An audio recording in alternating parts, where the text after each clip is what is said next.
The April 10 meeting of the Urbana Free Library Board of Trustees will come to order. A roll call. Honorary. Here. Yeah. Yes, here. Beth. Here. Chris. Here. Jared. Here. Michael. Here. Barb. Here. I'm missing Barbara Jones and Jane Williams. Are there any additions or corrections to the agenda as you have it in front of you? If not, we'll move on to approval of the agenda. Do I hear a motion? So moved. Is there Second. Second. All those in favor say aye. Aye. Opposed, same sign. Okay, we will be, it passed, by the way. We will be having an executive session this evening. Public comments. Do we have public? No publics. Unless some of you want to play it. Simon, not well. We'll play public. Presentation. Volunteers of the Urbana Free Library. Oh, good. Anka has graciously Anka. accepted this presentation. Is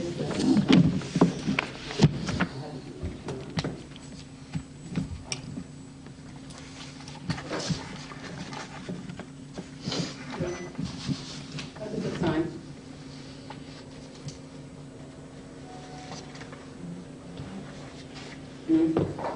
The expectations are killing me. That's just palpable. Just look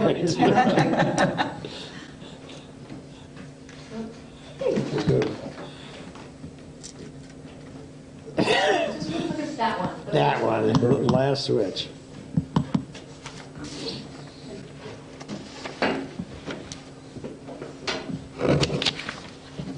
Yes, thank you for just giving me a few minutes of your time to thank a very important part of our library and what makes this library such a wonderful place to work and be. The Urbana Free Library, as you, I think you know, for many years has benefited from numerous volunteers who have contributed thousands and thousands of hours in the areas of the library, all the areas of the library, and I should speak just for the archives. I know, especially when I first arrived here, I did some math, and just in the archives, when I arrived, I think it was between 2007, we called numbers together, or 2007 through 2011 or so, archives volunteers alone had given, close to 10,000 hours of volunteers, or maybe it was like a decade. But I knew that volunteers played a really important role within the library and in the archives, and that we couldn't provide the services that we do without their help. So we're really, really grateful. However, up until very recently, although we've always had volunteers, so our volunteers are new. How we coordinate them is new. Because again, up until now, we've always had volunteers in all the departments, but they were managed really on the departmental level. And volunteers found us. Sometimes there was some information on our website, but then sometimes the communication with potential volunteers and departments who might be interested in volunteers wasn't always that smooth because we didn't really have a formal structure. Somebody came to the reference desk and said, I'm interested in volunteering. We didn't have a list to say, oh yes, we have volunteer up positions and here they are and this is what you need to do. We usually sent volunteers or interested parties to departments, to Becky in most cases, or into individual departments. I don't think that served our volunteers. They didn't really understand what all the opportunities were. So recently, with the really extraordinary efforts of Eleanor and the department heads and other staff throughout the library, we have now developed a more coordinated program, and most importantly, made all that information about our volunteer opportunities available on our website so people can be informed, and also staff have really clear and concise Job descriptions. this description and guidelines for what is involved. So if you go to our website now under volunteer opportunities, it gives an overview of the volunteer opportunities. It links right away to the various applications that different volunteers have to fill out. And of course, Eleanor, who coordinates all volunteers for the library now, again, with support from the various departments, is the key contact. Again, that's really important. So we know that anybody who calls who's interested in volunteering will be going to a central place, and we can coordinate and assign them to the appropriate department. In addition to this wonderful entry to our opportunities, at the bottom of that first page that I showed you is a list of the various volunteer opportunities. Each volunteer opportunity links to an actual job description. So I just pulled out a few archives. Start with A.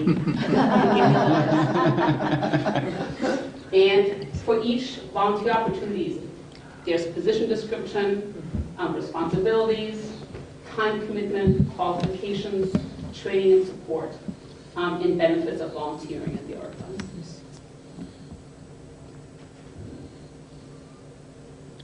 Teen Open Lab volunteers. As you know, the Teen Open Lab wouldn't be what it is without all the amazing volunteers that we have, although again, that's true for all the various areas of the library. Game and kit inventory volunteer, I think I picked this one because it is, I think, a great illustration of when you have new and different collections, you have different needs. So we have games and kits. Well, they take a lot of work to manage, and we need volunteers, and they provide vital services. And then I think the last one, yes. So I just picked a few, but I think there are over a dozen different positions in the library, and they all have individual descriptions. So I'm Yes. intrigued by the Adapt a Shelf volunteer. Adapt a Shelf volunteer. Rachel, do you want to talk about that? So we have volunteers who will help us maintain our shelves for collection development. So they'll shelf read for us, make sure that our items are in order, make sure that the shelf is well cared for, and then that's an area of the library that they can have ownership in, which is fun. Nice, thanks.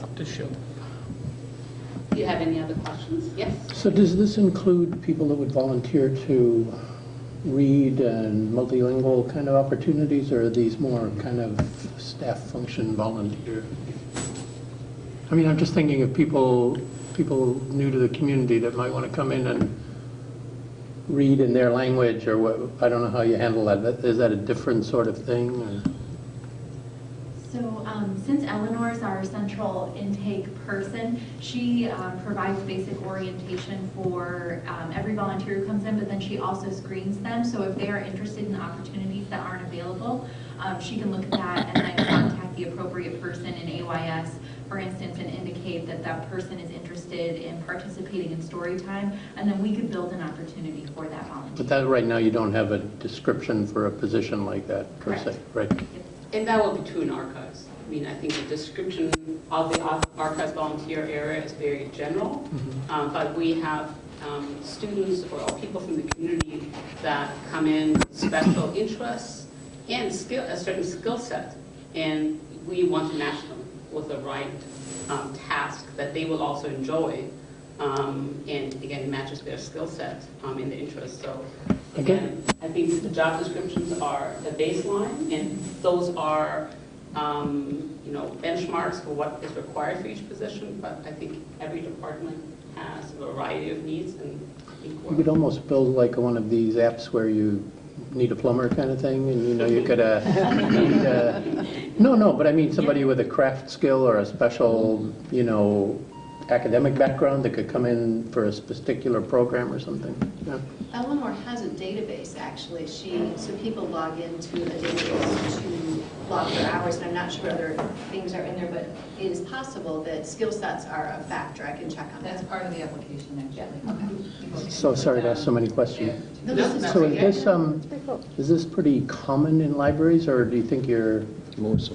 like ahead of the curve here to have volunteers. to have it so organized with job descriptions and I think we are, yes. breaking it down?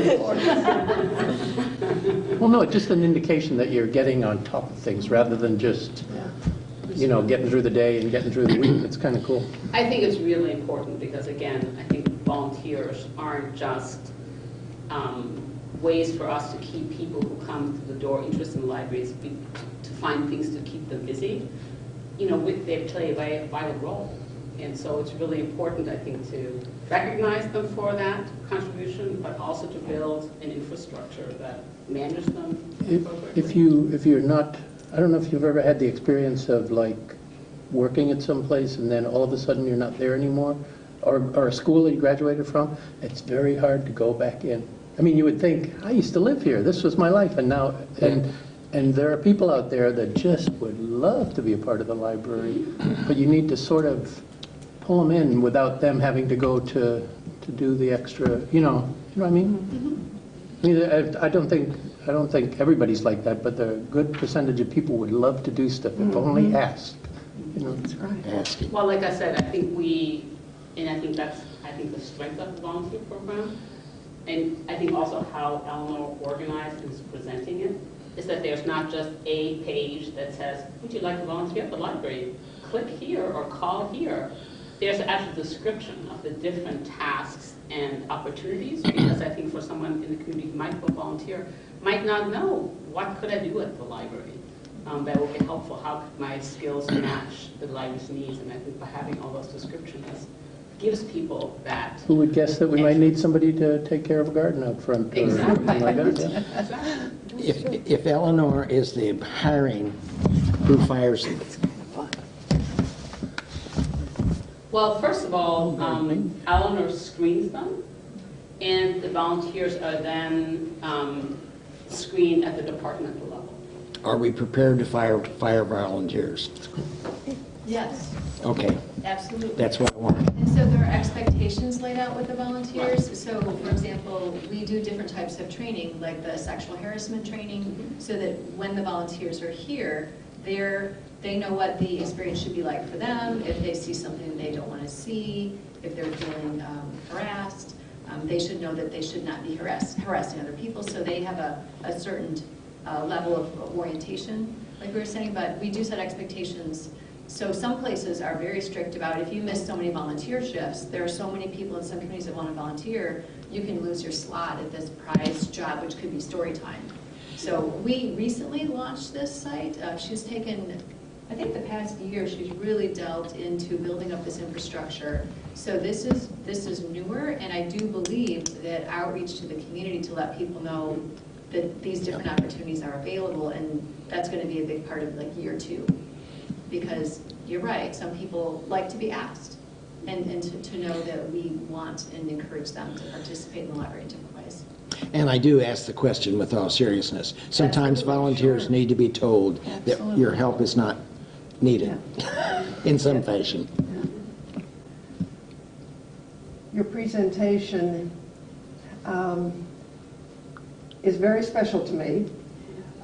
Makes me feel, in a way, like an old fogey, in a way I am. Reminds me of a very dear friend who is no longer here, who probably 35, 40 years ago became known in Champaign-Urbana as Miss Volunteer. She had a passion for volunteers, and her mantra was, if a volunteer is going to feel serious about what he or she is doing, that volunteer needs to be taken seriously in every sense of the word. And she would love what you have done. And in fact, she became so well known that she got a national recognition at the White House for her efforts in organizing volunteers here in Champaign-Urbana. So, Can you divulge who? thank you very much for bringing back some important memories. Can you divulge who Well, the that White House, was? that'll be our next. It's been done. You gotta find something new. Can you tell us who that Pat was? Chappell. Pat Chappell, okay. Yeah. Everybody knows Pat Chappell. P-A-T, her name was Pat Chappell, was P-A-T, period. Yeah. Chapel. Yeah. And $77,000, is that accounted for in any fashion, or can it be recorded in our budget? In any way? No. No, not in the budget. can we put a note at the bottom, a footnote or anything like that? Because I think that's, the city ought to know that we're getting $77,000 off the street for nothing. And they'll take our $77,000 off the top for, Oh, no, don't do Parents not it. listening to this. Well, and it depends certainly on the job that's being done. So some of the jobs that are being done, there's that figure of 25 something per hour. That is an average for the state of Illinois, depends on the level of the task. So for example, being a shelf, adopting a shelf, we don't pay people 20-some dollars an hour to do the same work on the shelves. But So it you took depends. this figure from the Department of Labor's statistics. that- Their website, Yeah. Yep, the one that is, the one that we've been using. So that's an average across the Yeah. state. And the hours are also important to us. That's hours and hours of labor. We- Once they have settled into a job, is the department head or the person there reporting the hours for you, or do they go to Elaine and get those recorded when they've worked, or how does that work? They actually have an online, Eleanor has set up They an do, online portal. So the volunteers can actually log in with an app on their phone to record their hours, Okay. which is great for our monthly reports and keeping track. Couldn't get along without them. Any other questions of Anka? If not, we will have a motion to approve the consent agenda, which includes the board minutes of March 13th, the bills of March 13, bills of March 15, payroll of March 16, bills for March 21, bills for March 23, payroll for March 30, and bills for April 5. Do I hear a motion? So moved. Is there a second? Second. Any discussion? All those in favor, please say aye. Aye. Opposed, same sign. Thank you. Okay, budget. Celeste. So you very late to the table got a bunch of different budget documents.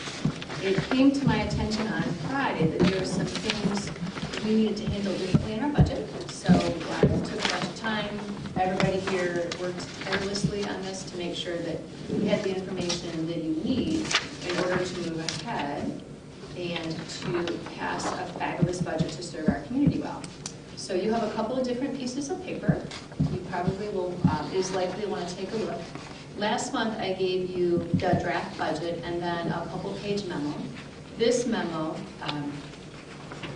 covers some highlights of either changes or just some more information about the different pieces of the budget that maybe we're recognizing in different ways. And I will point out that on the very back, because it fit very nicely, is the wage scale upon which we plan to pay staff.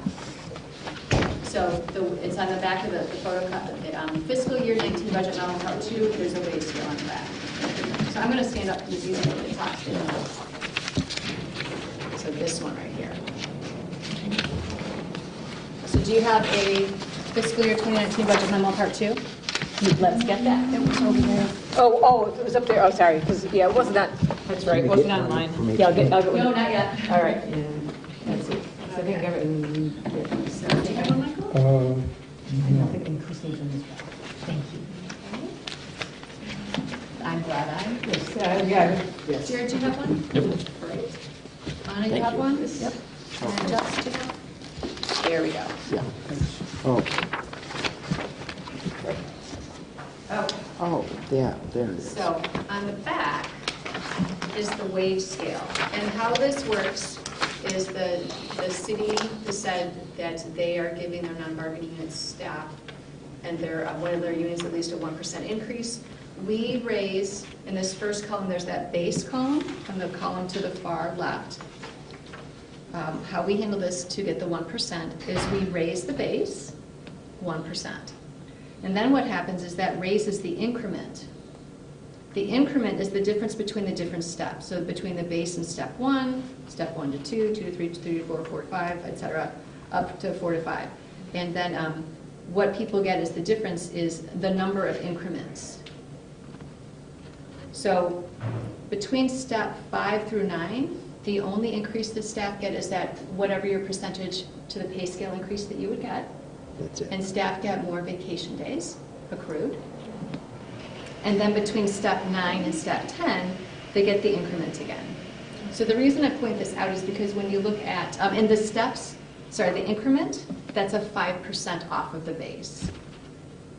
So for people who are in the earlier parts of their career here, they're getting not only the increase of, let's say, 1% or 1.25 or whatever the 3% cost of living is, they're also getting a 5% increase between their steps. So that's great incentive to really settle into the library and enjoy your career here, because that's significant bumps.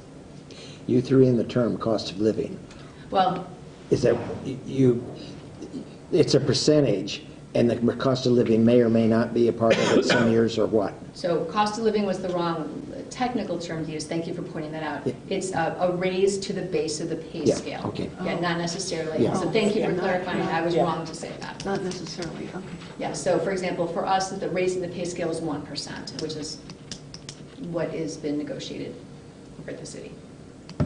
So this is the chart that we use when we figure out people's wages, and the wages are of course included in the overall budget. There are different pay grades up and down the side. We're going to be adding some pay grades. For example, we are looking at the manager's wages and figuring out where to put the new adult and youth services manager on the pay scale, because that person will be a degreed librarian. So other managers are at a particular level at pay grade 30 or pay grade 39. So we're looking and evaluating the different tasks, the different education needed, the number of people supervised, and all those kinds of things. So if you were to look and say, where's the development director, where's this other person, they're not on the chart yet, because we are still working with CDHR to make sure we are putting their pay grade at the right spot. So that's an information piece that's on the back. So what you have in this document is a little bit more about the budget. It talks about the transition with Munis. Oh my goodness gracious. It is a fabulous new system, but it is a transition period for sure, and going live in a new system 2 months before the budget was due is a lot of work. So what you have in front of you this month still is the Excel files from before. We have a crosswalk, and we will, if you approve the budget, take the numbers and put it into Munis in the new Munis way. So for example, the changes that you would see is here, basically for departments, you've got wages and adult and youth services, you've got the different collections. But in the new way things are broken down in Munis, we've grouped things together more, so travel and training is with each department now. And some things like that are grouped with the department. So when you make your decisions about the budget, we will take that information and plug it into Munis and then send it back to you so you can see it in the new way. But we were not in a position where we could put it in. We're still figuring out some of our gift funds and how they lay out in Munis, and we didn't want to make mistakes for you. So on the second page, you've got information on what the foundation has pledged. And so that's that first chart there, page 2. And I had mentioned this before. So we're putting in the document to show they pledged $116,000. We have included all of these things in the general fund. We might call it the 802s of the general fund. Below that, we talk about the different fund balances that we have set up. And now, having gotten some legal counsel recently, there is a method that you can use.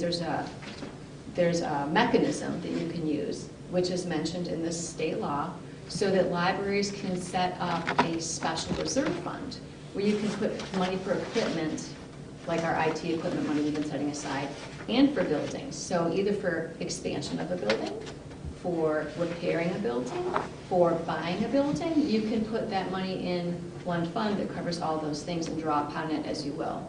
You can even set it up so that at the end of the fiscal year, when we have bits and bobs of money left over, you can have those little extra pieces go into this fund automatically. And it was recommended to me that the library board set that up so that it's a kind of a forced savings plan, but you know it's going into this future of equipment and building needs. And then what you do is you budget as if you could spend it all if you needed to, because if there's an emergency and a roof caves in, you've already appropriated the money and you are allowed to spend it. Celeste, Is that also a way of protecting yourself against people saying, oh, you have money? Right, because this is money for a purpose, so we are And so very nobody respectful. can say, That's a slush you need fund. to spend that before we'll give you something else. That's Is that right. Part of And- the Yep, thinking? and to be respectful of taxpayers, we don't want to take Exactly. more money from taxpayers than you, and we have recommended that we ask of them for very particular purposes. And the purpose of this fund is to save money for the future. And you know, we have hundreds of thousands of dollars ahead of us in building repair, as well as IT needs for when we need a new phone system or when we need different things. And equipment can be other pieces as well, but specifically we've been saving for IT. So the information on the law is right here. The next page talks about, there's two things you need. You need to have an ordinance or resolution, and the word they use in the law is ordinance. So you need an ordinance, which I have a copy of one, and then you need to have a plan of how it is the board would spend the money. And I have documents that would lay out drafts that I will talk with city legal about. So within the next couple of months, we will bring you information and recommendations on how we say you could move ahead to implement this in the light of the law. And we recommend that. So This has got the letter S on funds.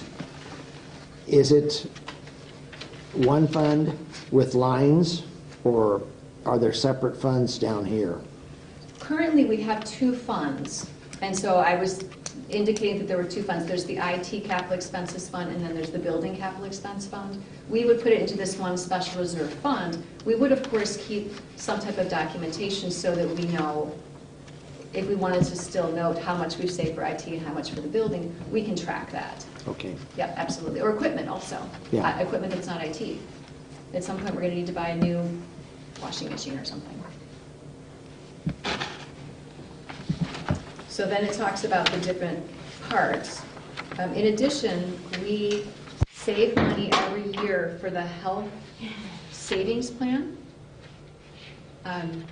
We have a plan by which when people retire, if they have money in their sick bank and they have worked over 300 hours, they've been put into this plan. They accrue sick time differently at a lower amount. That difference is put aside for them, and when they separate from the library, they get a payout put into the savings plan as well. So in order to be able to fully fund that, which we have done, it's 100% funded, we have to set aside money every year, which is about $5,000. And so that when people leave, the deposit is made in their health savings retirement fund, and they're all set to go. So this is another fund that cannot go in the special reserve fund, because that's not for staff. This can be set up in a different kind of fund, some type of contingency or other fund, so I have to look into that. But currently, we do have money set aside, and the sheet with the green at the top talks about the different fund balances that the budget has set up. So we've been doing a really good job on being responsible and looking to the future. So those are foundation spending, special reserve funds and fund balances, and the next section is about expenditures. So we don't know where all of our building projects that are currently happening are going to be by the end of June 30th. We're not sure. It's going to depend on when people get their signed contracts back to us, or how quickly some things move ahead. So we budgeted this year to get some projects done. We know they won't be all done. We budgeted next year as if none of them got done, so that we have fully funded it both. We're not going to double spend the money, obviously, but we want to make sure that we have, again, appropriated the money to spend it the right way and have let our public know. So if the chiller doesn't start until July 1, then we've got all the money for the chiller starting in July 1. So it might look like things are a little bit high, but that's because some things are in both years' budgets to make sure we get them done in 1 year.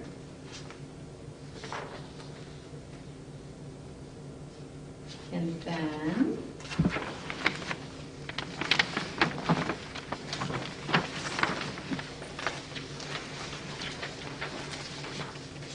on the back of 4 are the, we used to call them the L10s, they're the 810s. These are our trust or gift funds. So at a very high level, you can see that we have revenue in both endowments and gifts. Endowments are set aside in a particular way. We get the interest. Let us chuckle together about interest, which is not a lot. And then at the bottom, we have the anticipated expenses. We anticipate, we ask that you allow us to spend more next year than we have coming in, because we want to spend the $32,000 that actually you voted last time to have the furniture money from the Friends. That's coming out of the fund balance for the Friends. They've raised the money, they've okayed it, and so we would like to buy the furniture. We won't spend more than we need, but that's going to be not $32,000 coming in and out, that's $32,000 coming out of the bank.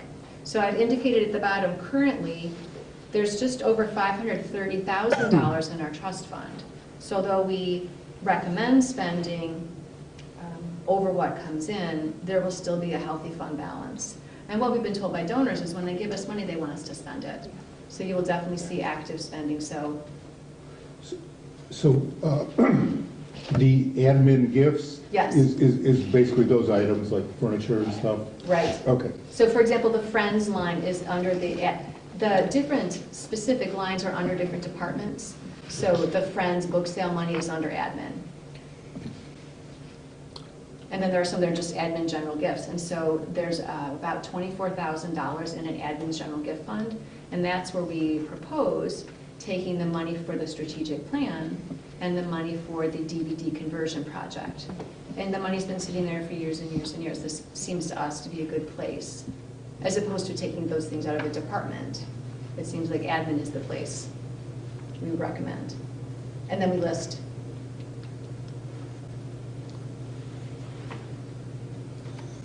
And I would assume that all underspent funds by a department within the year, we still make the adjustments every 3 months or something of that nature to our budget, do we?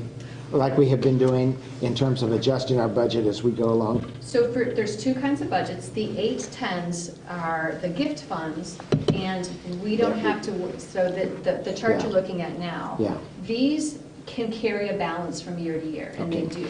So we don't have to come to and ask for a budget amendment if we are underspent, for example, in using the funds around.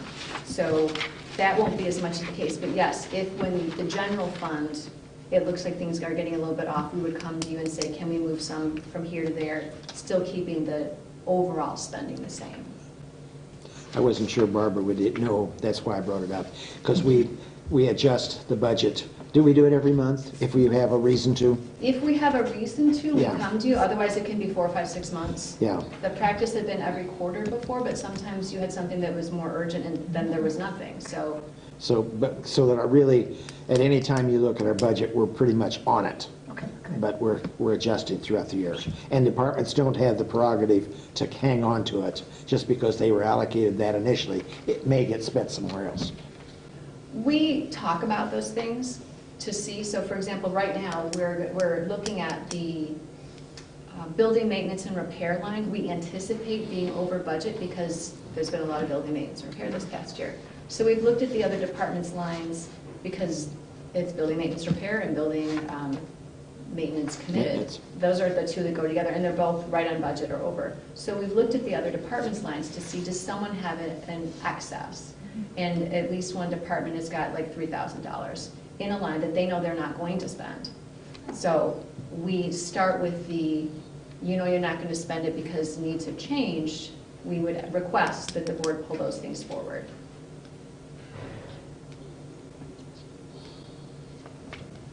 Questions? And so there's one last thing, if I may. Oh, okay. So the Weber property across the street, you are well aware that we get the receipts once a month, those statements from the Weiner Property Management Company. We put them on our website. They send us a yearly summary, and then we get the monthly statements. So what has been recommended to us is because we are receiving funds and spending funds, they spend on our behalf, that it needs to be in our budget. And I had the meeting at the city today, and they recommend putting it in our regular budget, kind of like the cafe. It brings in, rental revenue, and then they spend money on garbage pickup. So we are recommending that we put in the furnace and air conditioning unit that you have already approved. We are also recommending approximately, it's $4,000 or $5,000 to have the building kind of scraped and painted and have the wood repaired. It's an estimate from before. It needs a little bit of love, and it seems like this is a good time with the MCOR project coming down the way. to really spruce the building up. We're actually talking to a new tenant to take the 2 empty spots, so cross your fingers that soon we might have a new agreement. And the number is realistic as far as the amount of rental revenue given the new tenant coming in. So we are very hopeful that this will have all 4 spots open, and that being the case, then hopefully the HVAC unit will be paid off within a year or so. Wow. So, again, fingers crossed it all goes as planned and nothing breaks, but these are the costs that we estimate are realistic. We're a little bit conservative about revenue and a little bit higher with expenses, because that way we're not surprised. So that is this document as part of your budget. 2 more things. You got the sheet with the green on it? This is your fund balance statement. So this talks about, I'll just say, it talks about the different funds that we've set aside, how much is coming in and going out. For example, with that 11-year accrual, we've been saving money for years. This is the year in the budget we anticipate spending the money. So take a look and see what you think about those, what questions that you have.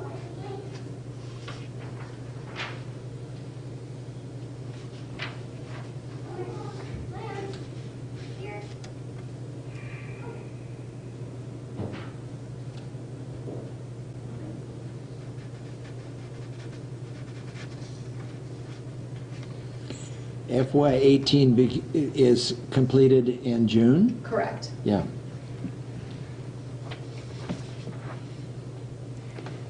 Hmm.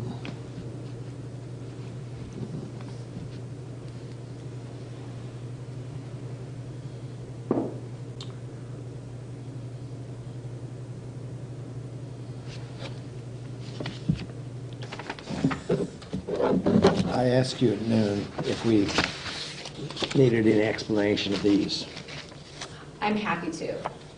I don't know what anybody else thought, but I couldn't really get through. This is really an accounting of every check that was written. Yes. That's what it basically is. Okay. I can't That's good. pretend to have looked at. Yeah. I was skim looking for something big and. Yeah. Right. Yeah, I'll it's, read it. I trust If you you'll don't let want us them in know your, it. if you don't want them in your print board packets and you just want to look at them online because you don't want to spend the paper, we are happy to not include them in the board packets. They're all online. If you want them in your board packets, whatever you like. I trust you'll let us know if there's something that's, Yes, we Out of will. line. yeah. Yes, we will. Because And I don't necessarily see, I mean, new people maybe like to wander through these, but otherwise you kind of get tired of seeing the same amount every month. Baker and Taylor, Because Baker it's- and Taylor, Yes. Baker and Taylor. For a while, I was comparing them all, Yes, and then I thought, I was. oh, goodness.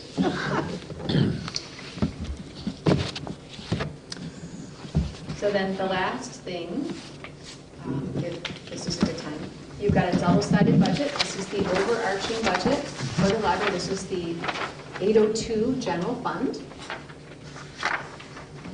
And I should say that special reserve fund, we will set up with your permission. If you pass the budget as put forward, or as you modify it, we intend to set up a special fund, which will be not an 810 or an 802, but an 80 something, a different 8, so that, again, can be tracked and we can look at that money. So that is part of our intention in moving forward with this process.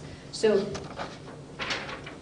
some of the lines are higher, like the foundation gift is higher than last year because they, again, pledged more money this year. Some of the programming is up because some of what the foundation pledged had to do with programming, $3,800 for another author event, $1,800 for the UFL Live Concert Series.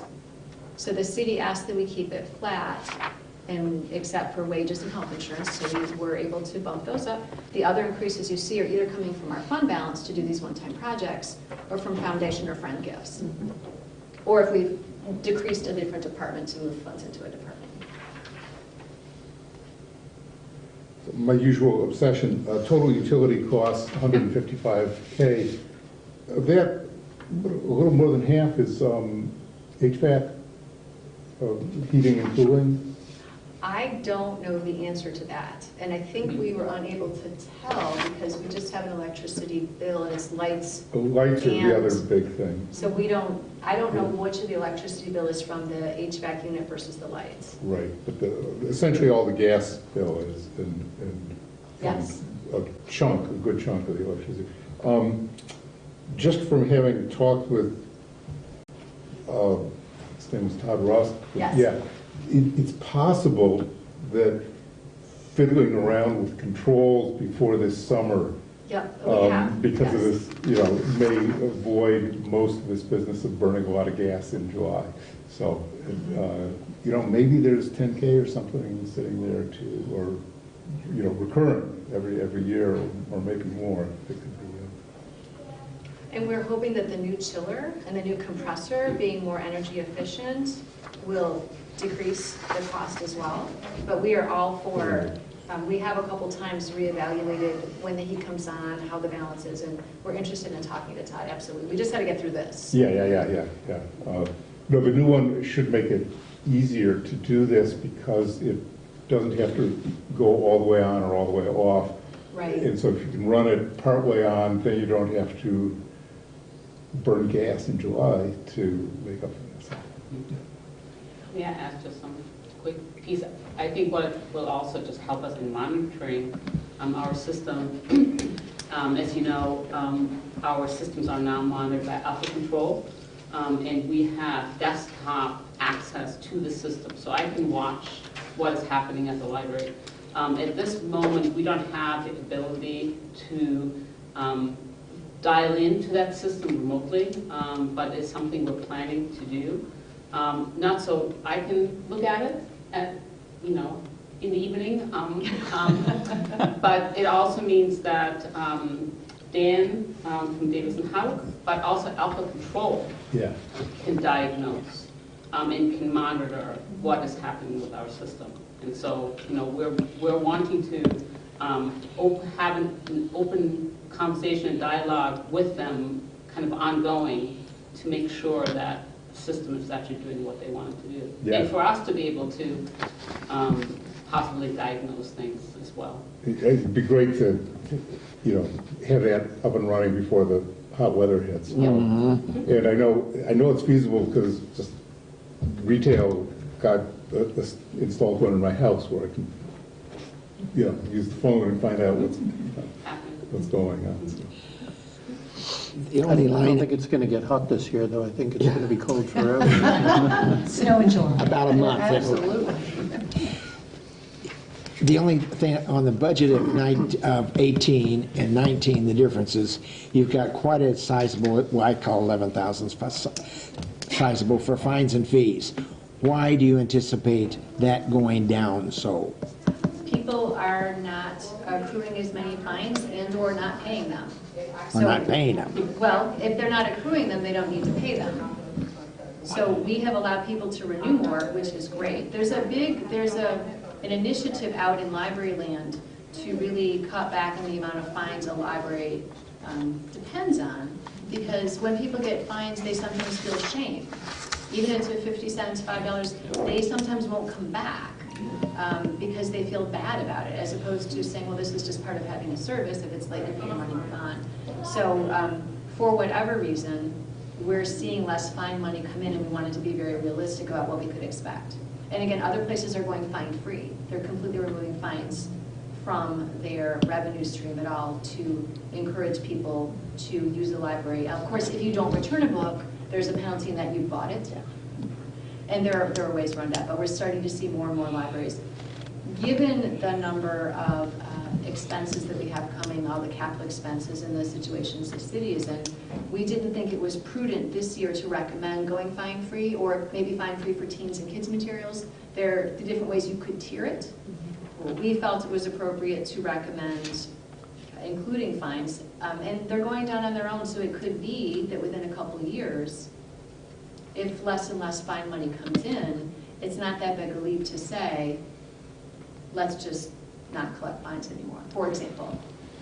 If there's a shame problem, is it possible that a little bit of renaming would help? Fine sounds punitive, but Sure. Verizon doesn't call it a fine when they nick me for, extra data or something, so maybe there's another word. I love that idea. We'll talk later about But it's so rebranding. ingrained in us Yeah. Yeah. from grade school, all of us. Library fines, fine, yeah. Yeah. It might be hard to get rid of that. And I would assume the lost and damage is a book that's not returned, that sort of thing. Goes in that, yeah. Yep.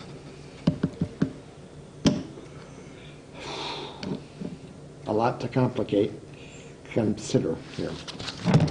And I guess we do need to approve a budget, a temporary budget tonight, do we not? It would be great if you could approve a budget for the fiscal year 19. I will meet with the mayor on Friday. It is possible that she will say to me on Friday, guess what, this is the place the city is in, you need to cut a dollar amount or a percentage or something. I don't know the outcome of that conversation, because I don't know yet. She's still getting the information from all the departments as well. So it is possible that I will have to come back to you in May, or earlier, depending on timeframes for getting things in front of city council. It is possible I have to come back to you and say, we need to We've got cut to cut. X from it. We've already had conversations about places that would be possible, so we are prepared to move ahead if that is the case. We would prefer not to. We're pretty tight. We are very efficient. Staff are fabulous. They're very hard workers. We haven't cut hours, but people work very hard. So I am hopeful that the budget goes through as passed. And as we said earlier, we adjust throughout the year. Yeah, we do, So- but this cut would be the approval of our budget at city that might come back in a month's time or such. It's right. So it's Yeah. possible. It may not happen, but it just, Yeah. so we're clear, I don't know what. Well, the but you answer know will be. what the city's recommending, so it sounds like we probably won't get all we asked for. I Is don't that know. fair? I don't know. Okay, It's too early to tell. it's too this. early, okay. Elizabeth and Diane are very nearly there, but they're not Okay. 100%. This is going to be accurate. The things that the city's throwing out are going to be pretty accurate, but there may be some final adjustments before our approval of our FY19 budget. So with what you've presented here is the 19 budget, 9.2. What about the 9.1? Do we have any adjustments to make there? We are going to wait till next month so we see how, for example, the building maintenance and repair. We know we're going to need to ask for something, but we thought it might be better to make one adjustment than make a couple of adjustments. So we don't want to vote on that tonight? So correct, 9.1 doesn't require a vote, and I should have said that when you asked about agenda items, I apologize. Yeah. So that one can come off the list. So I guess we need to have a motion for 9.2, the fiscal year 19 budget as it presently stands. All the bits. So move. Is there a second to that? I'll second. Any further discussion? All those in favor, please say aye. Aye. Opposed, same sign. I thank you. We've moved a mile. Let's hope we don't have to do too much. Yeah. Thank you. Yes, this looks Yeah, extremely, Yeah, moving a target. lot of work in this. what was it, Celeste, that the auditor, you called me? The auditors hadn't changed, it was the building next door. It was the Yeah. building, yeah. The auditors approved the way we previously had it, but they were suggesting with this new system that we work it into it. Isn't that Correct. basically what it is? Right, so it is appropriate for us to list any expenditures and all expenditures in the budget. So it can be put in the city's appropriation, budget appropriation. And so the auditors have been comfortable with all the documentation we have on the website. It's very transparent, but the auditors are not library attorneys.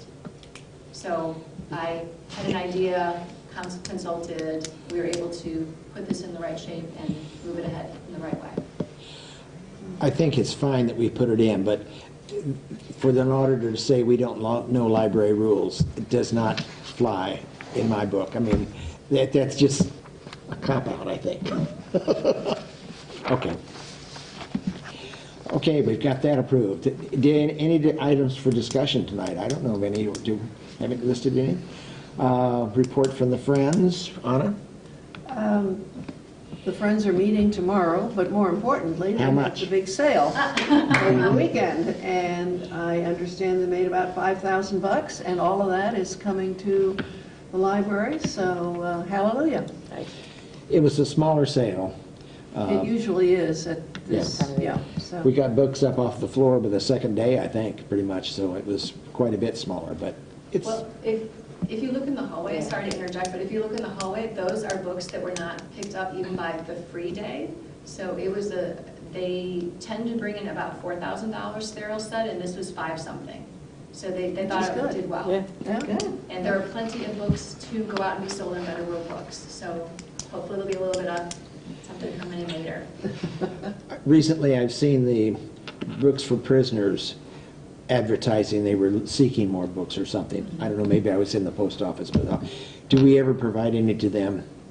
We let different organizations know that Monday is the free Okay, book day. okay. We talk to all the different nonprofits that are interested in books, that have expressed interest, and so everyone can come in and take whatever they Wasn't like. there a letter to the editor about the prisoners?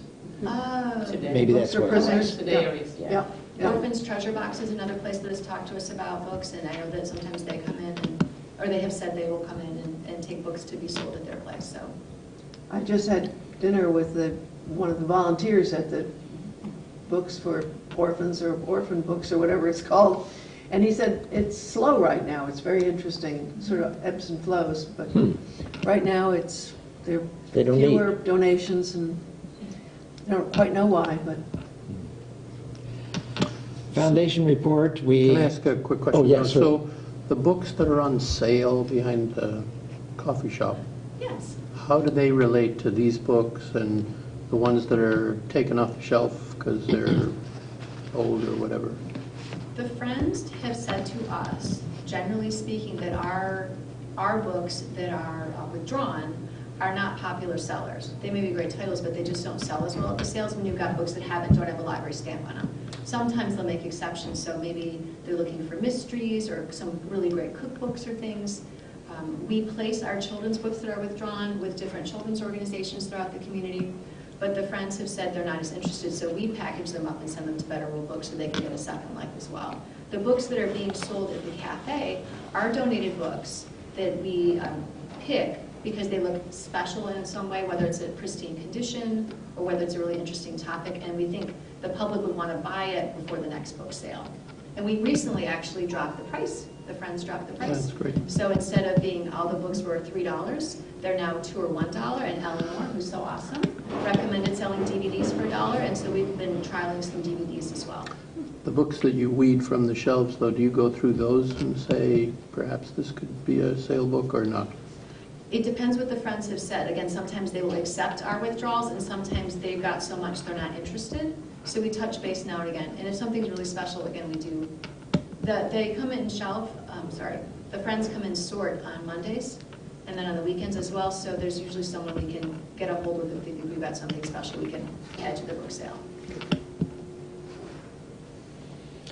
the book says. Okay, from the foundation standpoint, we'll be meeting next month, and I don't think there's anything to report since our last meeting. No.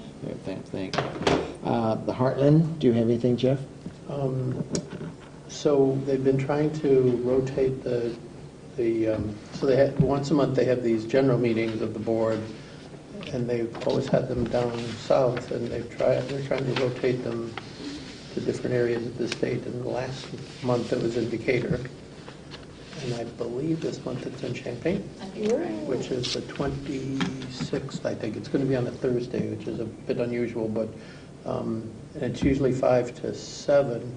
But when they do this, they have a little happy hour or whatever from 4 to 5. So there will be, you probably will get the notice of that, but it's your opportunity to come out. Do you anticipate that you'd like to have some people come by, or? Well, it's an opportunity. The director will be there, and some of the people that you don't normally see in person, and assure yourselves that they're not just digital clones or whatever. No, I feel bad that I never go around the state. And, so I think this is all meant to get me to go to other places. Probably is, Jeff. No, but it's an opportunity to see people that you might not normally see. And They do, this is a big library area, and, you know, we should represent, I think. And I still don't know the people at Champaign very well. I don't know how to get to know those people. I mean, maybe you know them well, but it seems a shame that they're so big, but they function Too big to fail. in a different silo than us, and I don't know. I would really love to see more cooperative ventures of whatever with Champaign, and I don't know whether we do as much as we can, but it just seems a shame to have such wonderful libraries in one city and that, you know, they function like they're independent beings totally. I agree with you, Jeff. It would be nice to have some more cooperation.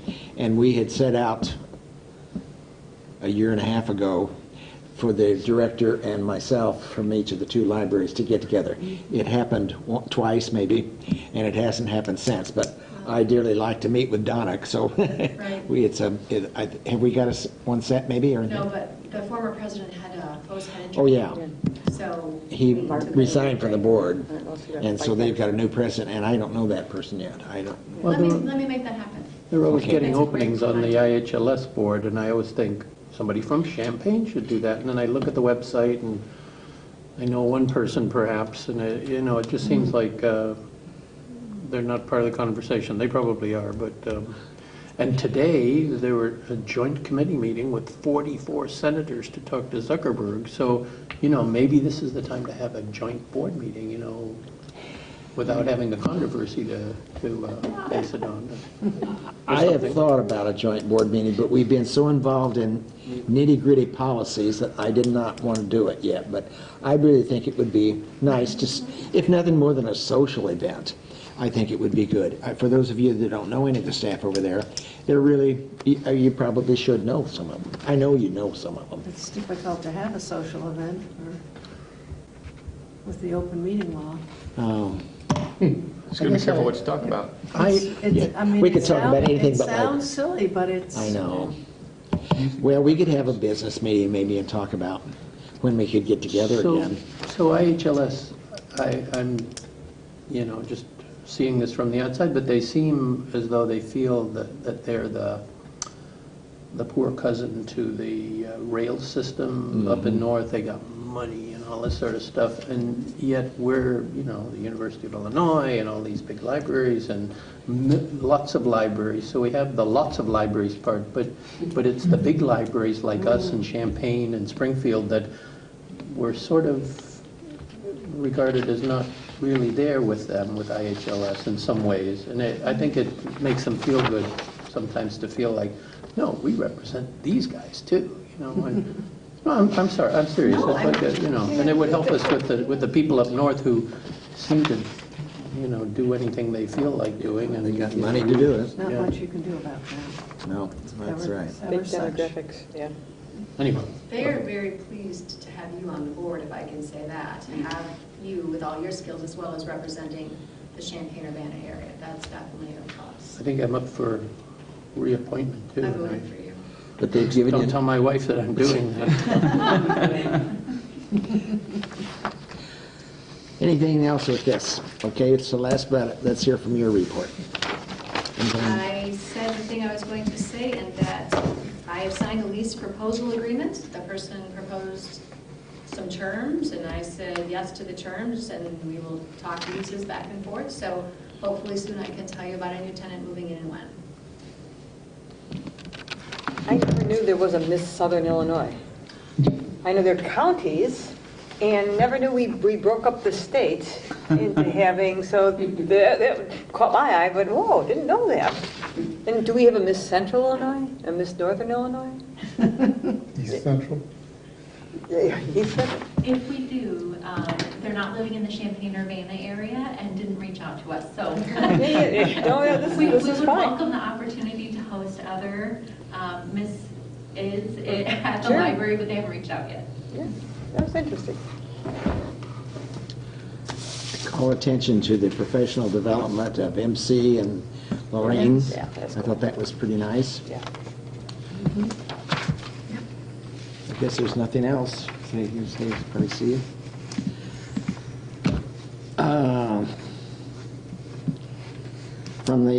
from my standpoint, I would like to, I guess we really should do that new business for my report. I would like to have a motion that we go into closed session. Well, no, we're listed ahead of that. For new business, the appointment of the nominating committee. I've asked Anna to serve as chairman, and Jane was unable to be here tonight, but indicated that she would still be happy to serve on it. So Jane and Anna will be, and they will meet, for anybody that wants to know, it'll be on the record, 15 minutes before our next meeting. So whatever our date is for that, it'll be 15 minutes prior to that. May 8th. May 8th, okay. Can I have a motion to go into closed session? So moved. Would you please do the jargon? Does she need to, Becky? Yeah, okay. Yeah, I'm going to move that the board go into closed session for discussion of compensation and performance of a personnel pursuant to 5 ILCS 122, Section C, subsection 1. Roll call. Aye. Yeah. Yes. Aye. Aye. Aye. Okay, we will come back into this room to adjourn, but I don't foresee that there would be any action to be taken at that time.